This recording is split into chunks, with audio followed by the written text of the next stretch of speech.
Hoy es el primer día de mi vida política en el nordeste antioqueño.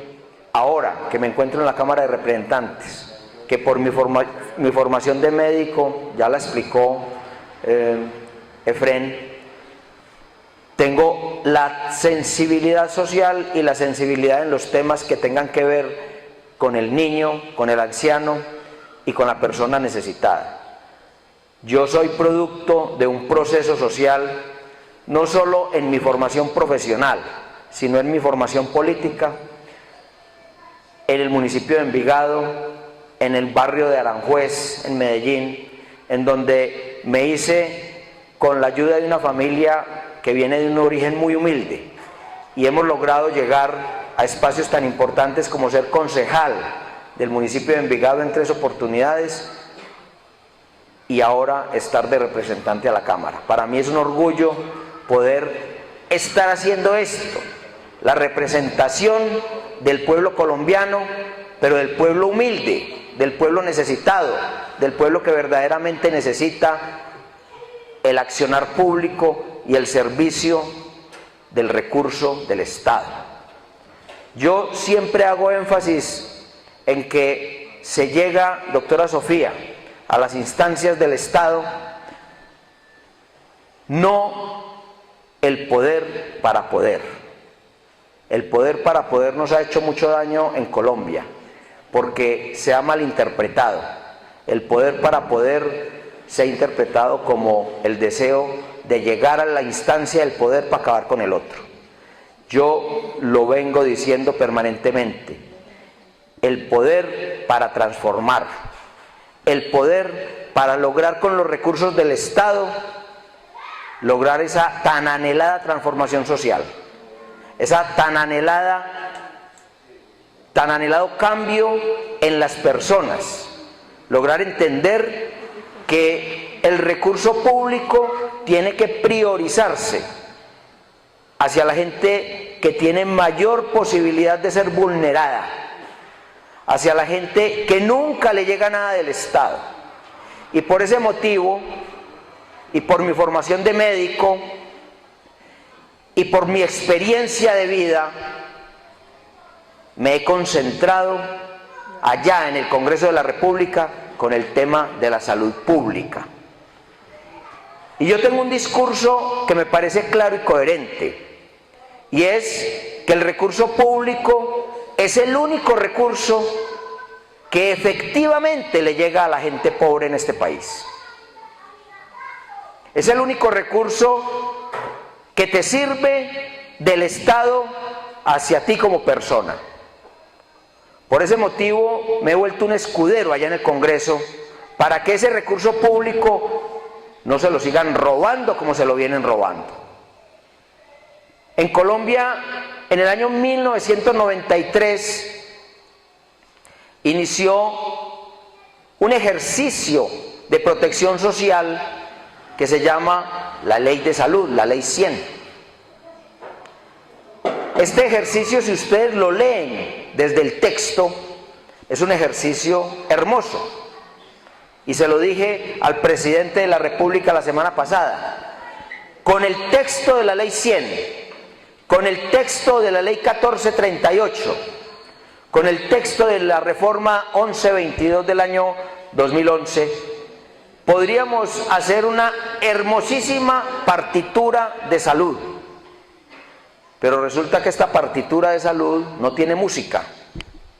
¿Y quién le pone la música a la partitura? El gobierno. Les cuento, en el año 1993 en Colombia los recursos para la salud no llegaban a los 3 billones de pesos y se concentraban única y exclusivamente para atender los asuntos de la salud colectiva, es decir, la protección frente a la malaria, la protección sobre el paludismo, la protección sobre problemas que implicaban a todas las comunidades, como son los temas del agua potable, como son los temas de la tuberculosis, etcétera, las vacunaciones. Año 1993. Ahí se le da inicio a la Ley 100 con la pretensión de hacerle cubrimiento en protección social al pueblo colombiano en todos los aspectos de salud, como un derecho fundamental, como un derecho que por el hecho de ser colombiano el Estado tiene la obligación de brindármelo.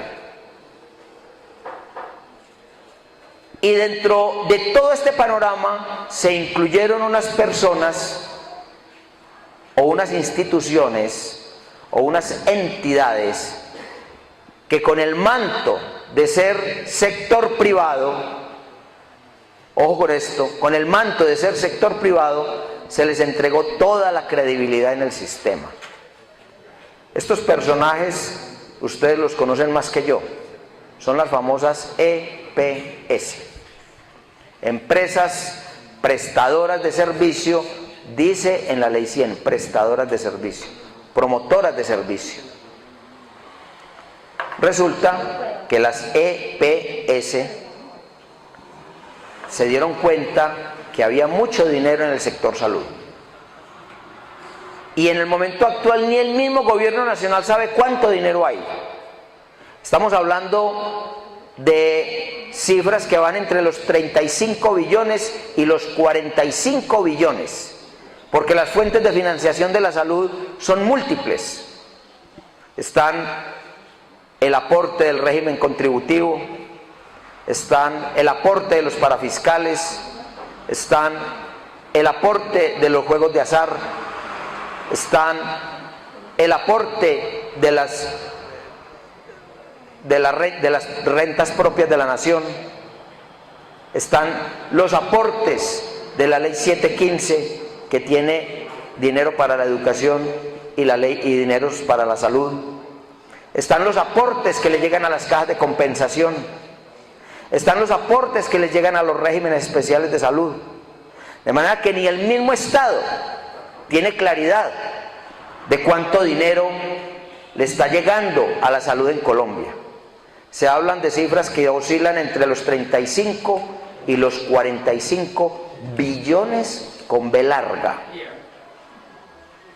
Y entonces la pregunta es, ¿por qué está la crisis? ¿A qué se debe la crisis? ¿A qué se debe la crisis? Ustedes saben a partir del año entrante cuál va a ser el puesto político o burocrático de alto cargo del Estado más ambiciado por este país. Manejar los recursos de la salud con la famosa salud mía. Eso va a manejar más dinero que el Banco de la República. ¿Ah? Es increíble. Entonces, yo que soy médico de formación hace 27 años, especializado en gerencia de salud, conocedor y trabajador del día a día en el tema de la atención primaria en salud. La atención primaria en salud es el concepto central, la columna vertebral de cualquier sistema de salud. La atención primaria en salud, se los voy a resumir en palabras sencillitas, es que cuando yo me enferme, toque la puerta de un consultorio médico, me atiendan y me resuelvan mi problema de salud. Eso se llama atención primaria en salud. Que yo salga contento, satisfecho, con la fórmula indicada, con los exámenes adecuados y con la palabra de tranquilidad de un médico que me dice, no se preocupe, que lo suyo tiene solución y si necesitamos un especialista lo vamos a conseguir. Eso se llama atención primaria en salud. Eso es lo que quiere cada colombiano. Cada colombiano queremos tener esa protección. Pero ¿qué tenemos ahora? Tenemos un sistema que cuando vamos a un hospital es más fácil ingresar a una cárcel que ingresar a unas urgencias. Usted para ingresar a una cárcel no necesita no mostrar la cédula, tener el permiso de un juez, poner una huella y dele para adentro. Ahora para ingresar a unas urgencias es, ¿y usted dónde está inscrito? ¿Y por qué no aparece en la base de datos? Y traiga la fotocopia de su cédula y la fotocopia del registro civil y demuestre que su marido trabaja. ¿Y por qué motivo va a entrar aquí si es que aquí no hay convenio con la EPS que usted está mandando, que la están mandando? Son 1000 trabas para acceder al servicio. Eso se llama obstáculo para el servicio. Pero es que es muy sencillo, es clarísimo por qué son esas trabas. Imagínense que una EPS actualmente recibe los recursos públicos de la salud de la siguiente manera. Por cada persona del régimen contributivo recibe un poco más de 500.000 pesos año, y por cada persona del régimen subsidiado recibe un poco más de 380.000 pesos año. Consulte o no consulte, vaya a los servicios o no vaya a los servicios, la EPS le echan esa plática al bolsillo. Vamos a poner un ejemplo sencillo. Saludcop. Saludcop recibe de 5 millones de colombianos esa plática. Multipliquen 5 millones por esa plática y eso les llega anticipado para el bolsillo de Saludcop, ¿sí?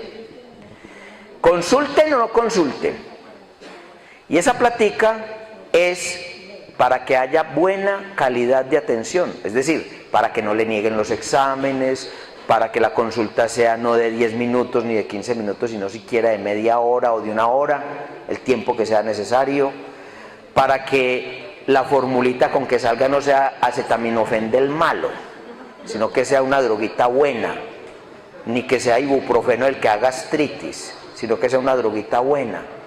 Pero no, aquí ellos tienen la potestad de poner el acetaminofén del más barato, el ibuprofeno del más barato, los exámenes nunca se consiguen, es imposible, no, usted no necesita eso. Doctor, ¿se acuerda los exámenes que le negó a mi mamá que usted dijo que no necesitaban? Imagínese que mi mamá se murió porque no le hicieron el examen oportunamente y ya el problema estaba avanzado, ya no hay nada que hacer, esa es la historia permanente. Estamos mamados de que las EPS se roben la plata de la salud. Estamos mamados. Ahora el gobierno nacional presenta una propuesta para reformar la ley de salud. Es una propuesta que apenas está en su primer tiempo. Hizo su primer tránsito por discusión en comisión de Senado, comisión séptima, y pasó a discusión en plenaria de Senado, y oh sorpresa, ojo a la legitimización de esta ley. 54 senadores, doctora Sofía, 54 senadores le dieron aprobación a este primer tiempo de la ley. ¿Sabe cómo se llama eso en política? Deslegitimar las decisiones. ¿Y por qué quedó deslegitimado? No porque no sea una mayoría, es una mayoría mínima, pero por Constitución Nacional es una mayoría. Queda deslegitimado porque de esos que no quisieron votar la ley, se declararon 14 senadores. 14 senadores declararon que no podían votar la ley porque podían perder la investidura, porque resulta que las EPS pagaron sus campañas. Hágame esa pues. ¿Con qué legitimidad vamos a votar por un senador de la República que tiene que transformar la ley de salud en Colombia si está a favor de los ladrones de la plata de la salud en Colombia, que son las EPS? Porque con la plata con la que debieron haber prestado servicios, para un servicio de cancerología, para un servicio de medicina preventiva, para un servicio de un hijo que está enfermo, esa plata terminó en las campañas políticas de ellos. ¿Ah? ¿Pueden ustedes creer eso? ¿Con qué legitimidad un senador de la República va a dar un voto o a favor o en contra de una EPS? Si es que ellos recibieron dineros de las EPS. Y ahí está la lista en la revista Semana. No es sino que se metan a Google, le dicen revista Semana, senadores que recibieron dinero de las EPS, y ahí le aparece el listado. 14 senadores. Entre ellos hay uno de Antioquia. Entonces, así no podemos. Y a eso súmele más de 30 senadores de la República que se declararon impedidos Por una razón muy sencilla, porque tienen familiares, amigos, esposas, hermanos, que tienen sociedades con las EPS, que son empleados de las EPS, que son gerentes de las EPS, entonces eso los inhabilita. Doctora Sofía, eso en Colombia se llama estar impedido moralmente, impedido económicamente y deslegitimar las instituciones como es el Senado. Yo hago mucho énfasis en este discurso de la salud porque es el que está de moda y es el que estamos todos oyendo. Pero yo sí quiero que escuchen mi posición. Mi posición frente al tema de la salud es que las EPS son un intermediario perverso que si no desaparece tiene que transformar en forma sustancial su accionar y que se tienen que preocupar es por la calidad de la atención de los colombianos, la calidad en la atención en salud, que no nieguen más los servicios y que de ahí para allá todo lo otro tiene solución. El tema de los especialistas que fue mal interpretado, el tema de los especialistas, yo fui uno de los que he estado promoviendo que se le exija a las asociaciones médicas, a las facultades de medicina, la formación de más y mejores especialistas, porque es que no se consiguen. Vaya usted, consiga una cita con un especialista a través de una EPS, no se consiguen, es un artículo de lujo. Pero ¿saben por qué? Por intereses mezquinos de mercado, porque es que si hay más especialistas entonces hay menos trabajo para los que ya están. ¿Ustedes saben cuánto se gana en promedio un especialista en Colombia? En promedio se gana 50 millones de pesos mensuales un especialista en Colombia, en promedio. Unos se ganan 80, otros se ganan 100, otros se ganan 150 y hay otros que se ganan 7, 8, 10 millones, 5 millones, 9 millones. Pero en promedio un especialista en Colombia se gana 50 millones de pesos mensuales. Entonces, claro, al especialista en Colombia no le interesa que haya más especialistas, ¿sí? Y ellos cierran el acceso. Y las universidades que son las que deben graduar los especialistas, se tienen que someter a esa hegemonía que tienen las especialidades frente a esto. Entonces salieron los especialistas a protestar en las marchas, ahora en las marchas de batas blancas, a protestar que porque el ministro y los parlamentarios estamos proponiendo que los especialistas se formen en los hospitales y no en las universidades. ¿Cómo les parece el absurdo? Es absurdo pensar de que un especialista se vaya a formar en un hospital. En un hospital se hace el entrenamiento, pero son las universidades las que forman los especialistas.